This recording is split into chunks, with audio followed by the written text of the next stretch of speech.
James Foreman Jr., Locking Up Our Own, Crime and Punishment in Black America, asks, how did a majority black jurisdiction, that is Washington, D.C., end up incarcerating so many of its own? Or as the very laudatory New York Times review of Professor Foreman's book asks, how people, acting with the finest of intentions and the largest of hearts, could create a problem even more grievous than the one they were trying to solve. Professor Foreman has given us a more complex, nuanced understanding of the national tragedy of mass incarceration. And for that, his book has garnered Pulitzer Prize. It was a New York Times top 10 book for 2017, and now has won a Lillian Smith Book Award. James Foreman Jr. is professor of law at Yale University, formerly at Georgetown University. He is a graduate of the Atlanta Public Schools, attended Brown University and Yale Law School. He clerked under Judge William Norris, the Ninth Circuit of Appeals, Court of Appeals, and for Justice Sandra Day O'Connor of the United States Supreme Court. And after that educational and work preparation, he made the decision to join the Public Defender Service in Washington, D.C., where for 6 years he represented both juveniles and adults judged with crimes. Frustrated by the lack of educational opportunities for his clients, James Foreman and David Dominici started the Maya Angelou Public Charter School as an alternative school for students who had dropped out or who had been incarcerated. And over time, the school expanded, coming to operate and ultimately to transform the school run within DC's juvenile prison. Professor Foreman, on this, the 50th anniversary of acknowledging social justice writing, it is my pleasure to present to you the Lillian Smith Book Award.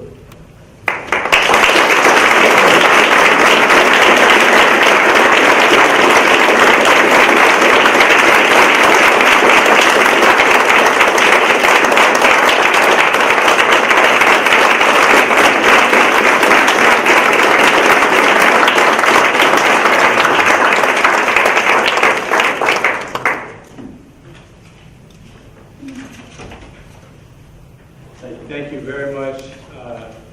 Thank you, Toby, and thank you, Charles Johnson. I want to start by thanking the jurors. Now that I've gotten more involved in this book kind of publicity thing and been on some book selection committees myself, I know how hard it can be to be a juror, and I know in particular how there can be kind of a temptation to avoid controversy or to choose books that have a kind of a speaking to the choir approach. And so I know that it took a lot of courage to choose books this year that took a different form. And so I want to thank you for embracing nuance and embracing subtlety and embracing provocation. And as part of that, I want to also thank my co-honoree, Nancy McLean, whose very, very important book, Democracy and Change, you'll be hearing a little bit more about, but I can tell you is absolutely terrific, and she's absolutely terrific. I want to also just acknowledge, and it was mentioned in my bio, but I'm home now.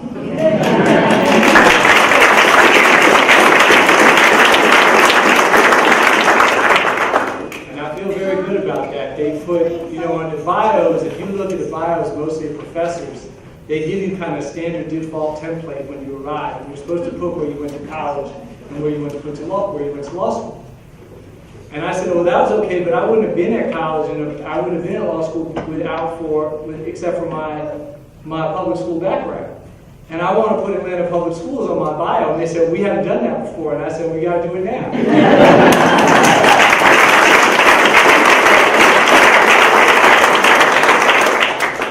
Roosevelt High School is now a condominium apartment building. Because this is Atlanta, and that's how you roll. Just down the street from what is now Maynard Jackson High School. I also want to acknowledge, libraries. We're in the library, and I was raised by my family, my parents, my community, by my schools, but I was also raised by the local libraries. My mom was a single mother. My parents split when I was young. And she worked at Grady, she was a nurse at Grady Hospital. And she worked evening shift. And so that meant that when we got out of school, she wasn't available to pick us up from school. So she sent us from Martin Luther King Middle School across the street to Georgia Hill branch of the Atlanta Public Libraries. And the librarians of the Georgia Hill branch had a busy and hard job without having to take care of some unruly, as my brother and I were, 11, 10, 9-year-olds. But they embraced us, they loved us, they recommended books to us. They weren't supposed to be the after-school program, they weren't paid for that. But they welcomed us. And so I always will remember the Georgia Hill Branch Library and the library system in this city. So let's please give them a round of applause.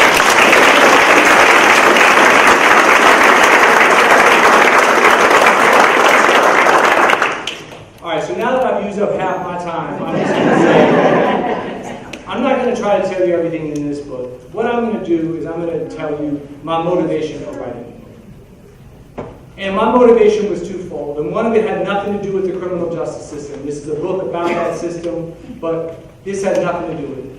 I'm the kind of person that has always been frustrated if I go see a movie or a television show and there's no African American representation in the show, or even worse, and this is what happens all the time, there's one character who's supposed to stand in for and reflect the entire African American experience.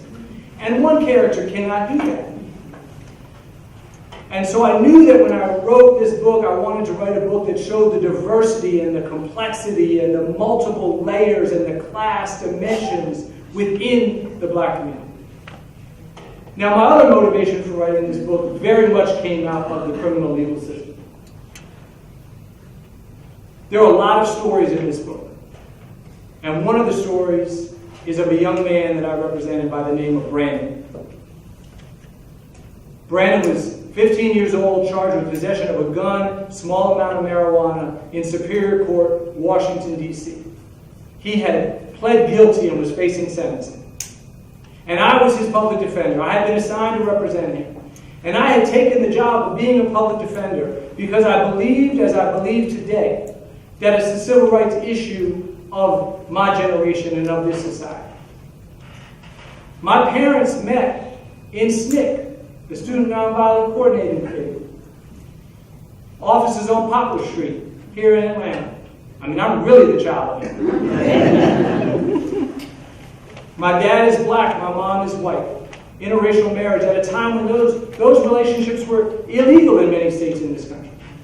And that generation, and some people in this room are part of that generation, so if I say that generation, when I'm saying that for you, I'm saying your generation. Their generation changed and transformed America in ways that we still don't fully acknowledge their sacrifice. They marched across the Edmund Pettus Bridge. They went to D.C. 250,000 strong for the March on Washington. They faced down Bull Connor's dogs. And their fight and their struggle made it possible for me to have opportunities that were unheard of for previous generations. And yet and still, even with all those opportunities for some of us, it was also clear to me, graduating law school, that there was unfinished business to this movement. And the place where I saw the unfinished business manifesting itself was our criminal legal system, which I used to call our criminal justice system, but I'm moving towards calling it our criminal legal system because there's not enough justice in it.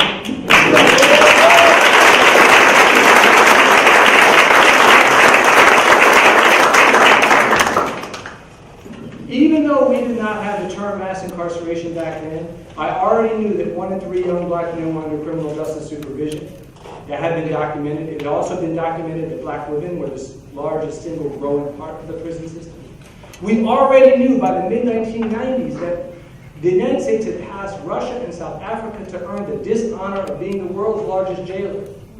And I had seen some of those transformations that produced this result in my own neighborhood growing up. We lived a block, we live near, if you take Boulevard all the way south, it's going to dead end.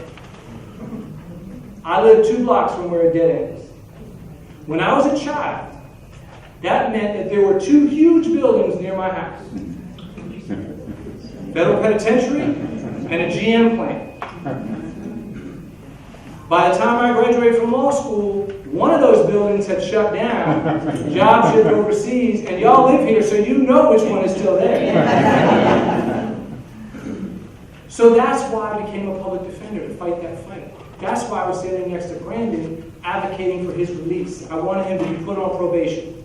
His mother and grandmother were there in court. They were sitting just pretty much where Charles and Nancy are sitting right here, that close. They wanted him to come home. The prosecutor in the case, she wanted him to be locked up. She wanted him to go to a place called Oak Hill. Now, Oak Hill, it sounds good, right? Like oak tree on a hill. Like so many of our juvenile facilities, it was a dungeon. A place where drugs and violence were rampant. A place where, as a child, you always left out worse than when you went in. The judge that had to make the decision in the case, Judge Curtis Walker, and I changed his name. I changed the names of all the clients, lawyers, and to protect privacy. But Judge Walker is an African-American judge. That's not unusual in D.C. 40% of the Superior Court bench is African-American at the time. It's higher now. Judge Walker looks out in the courtroom, and what does he see? He sees a young black man facing sentencing, Brandon. He sees an African-American defense lawyer. He sees a black prosecutor. Not an unusual scene in D.C. And Judge Walker looks at Brandon and he says, son, Mr. Foreman's been telling me that you've had a tough life. You deserve a second chance. Well, let me tell you about tough. Let me tell you about Jim Crow segregation. The judge had been a child in those years, so he lectured Brandon on what it was like. And he said, so here's the thing. People fought. People marched. People died for your freedom, son. Dr. King died for you. And he didn't die if you'd be running and gunning and thugging and carrying on, embarrassing your family, embarrassing your community, carrying that gun.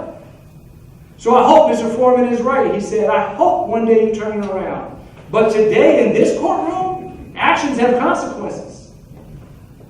And your consequence is Oak Hill. He locked him up.